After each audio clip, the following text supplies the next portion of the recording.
You see it everywhere, people hunched over their cell phones and computers for several hours.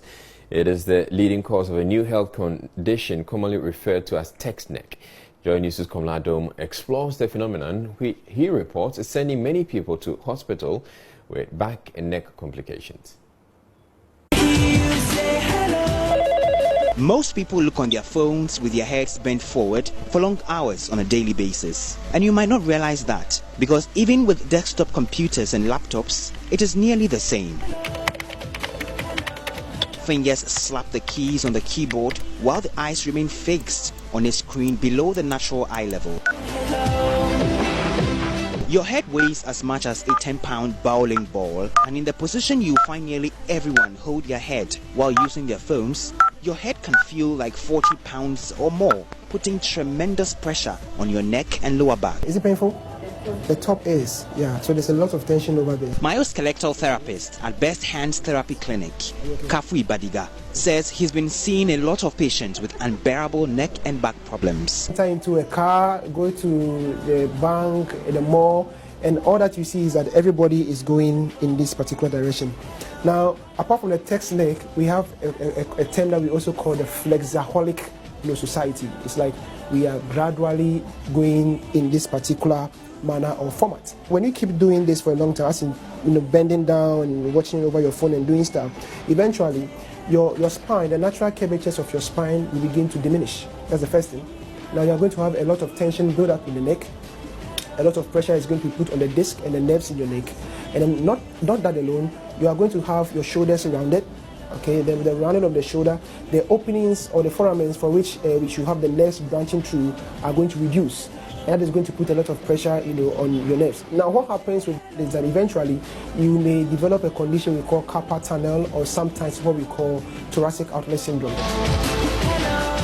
I have come to his clinic to find answers to several questions about the new malady that is causing many people to hunch. Like my colleagues at work, I spent several hours behind the computer. On the streets, in the car, at the office, everywhere.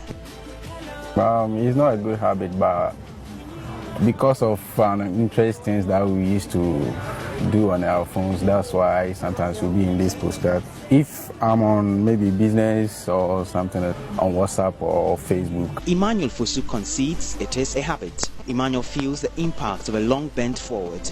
Because sometimes I even be on my phone and I feel pain on my neck and even my back. Yeah. Sometimes I even think, I think it's a pain, so I used to take a painkiller and sort of, yeah. It's supposed to be straight, yes. But you can realize that there are some curvatures that is actually taking place within it. So we will call this one lumbar scoliosis. This neck is kind of okay, but if you look at it from this particular angle, the person has still got some amount of curvature, good curvature inside. So if you bend the neck this way and there's an amount of curve you had in your neck, then that means you don't have enough curvatures. But if it is caught early, then by way of therapy, by way of good stretches and corrective exercises, we can get the person, relieved of the symptom.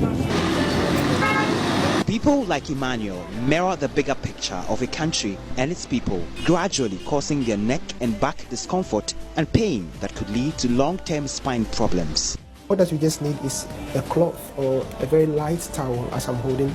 Okay, then when you just fold it around it, and then you just put it right at the base of your neck. Okay, just hold it gently, and then you begin to move your neck all over it. Okay, you do that. So you can repeat this exercise for like 15 seconds, doing about 10 counts in all. And then one of the things that also adds up to that is that, a stretch. Position yourself this way, and then goes back. You hold this position for like 5 seconds. You breathe in deeply, and out. One more time, in, and out. That's all. So you do that. The shoulder moves back, the neck also moves back, the posture is corrected, and you are good. Myoskeletal therapist Kafui Badiga gives some remedies. Ideally, we are supposed to actually hold them closer to our eye, almost to the eye level, ideally. Okay? So ideally, when you hold them this way to work on them. So you don't end up, having your neck go all this way. Okay, so you want to make them up a bit.